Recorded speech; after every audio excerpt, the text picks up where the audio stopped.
Hi, welcome back. It is 6:52. Time now for your Good Morning Northwest Sprint. Caroline Flynn is live looking at how to make sure your kids are safe in the car. And Mark Peterson has some more rain in today's forecast. But first, breaking news this morning. The president has confirmed Secretary of State Mike Pompeo is returning from North Korea, accompanied by the 3 American detainees.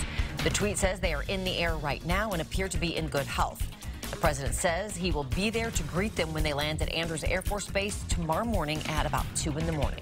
A Cheney woman was in court yesterday accused of sexually abusing a child for others to watch. Court documents say Hilda Emerson allowed a man named Brian Hogel to watch the abuse when he responded to a Craigslist ad. Hogel has a long criminal history and gave the information to officers when he was arrested last month. A judge set Emerson's bond at $50,000. Her trial is expected to begin in July. President Trump has now made good on his promise to withdraw from the Iran nuclear deal. Iran says it has stuck to the deal, agreeing to stop production of nuclear weapons and allow regular inspections by an international agency. But the president says it doesn't prevent Iran from supporting terrorism or building up its missile program. In response, Iran's president ordered his country's scientists to prepare to begin enriching uranium again, quote, if necessary. All right, we have in our forecast shower activity not only today, but that's going to continue all the way through the end of the week, and then things are going to get much better. So as we look at the models, I mean, really through Wednesday into Thursday, we're going to see some nice gaps or breaks in there, and then we'll see more coming in on the backside. Friday should be our last day where we'll see wet weather. We continue to have the cloud cover. We're going to continue to see these temperatures into the 50s today, but I'm telling you, man, by the weekend, we're into the 70s, and it's going to be great.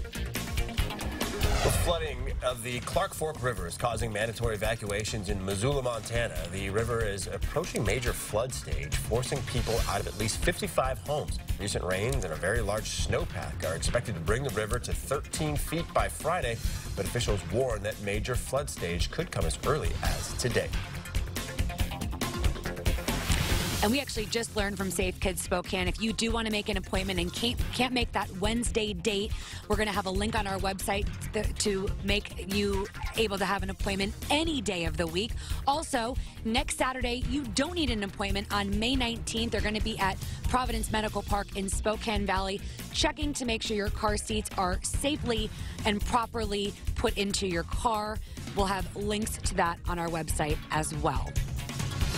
Spokane's Regional Health District released new numbers from this year's flu season. 613 people were hospitalized in Spokane County this season. 238 died from the flu in Washington State, and 41 of those died in Spokane County. It may be spring, but you still need to be careful out there. Practice good hygiene. The 2 first responders who were the first in Friedmann High School after a shooting there in September have now been honored as heroes. Paramedic Amanda Austin and Fire Lieutenant Nathan Hawley were given the EMS Hero Awards yesterday for their courageous and skillful response when treating the 3 gunshot victims. Austin and Hawley not only dressed their wounds that day, but continued to keep in touch with the 3 girls as they recovered. 102 local veterans were given a heartwarming welcome at the Spokane airport last night, back from a trip to D.C., where they saw memorials dedicated to their service and sacrifice. For some, it was the homecoming they never got when they returned from war.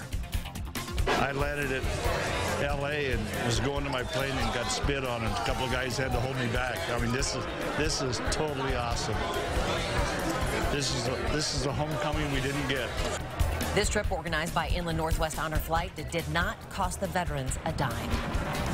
Looking ahead today, if you're looking for something to do this Mother's Day weekend, why not hang out in Spokane's Cork District? It'll be a wine weekend as wineries and tasting rooms celebrate the annual tasting event called the Spring Release.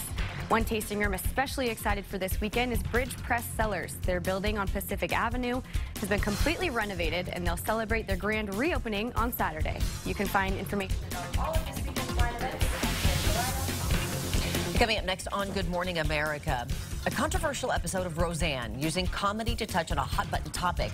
Why Roseanne herself is not apologizing, but promising more episodes like that. YouTube says it has tools to filter out unsafe content, but how well does it limit what your child is exposed to? Mark? All right, we're going to see, again, a little bit of sunshine, a lot of cloud cover and rain showers all the way through Friday. Saturday, sunny and 74. Mother's Day near 80 degrees, sunny, gorgeous. I like that. Beautiful. Yeah. All right, stay with us. Good Morning America starts right now. I'll see you in about 25 minutes.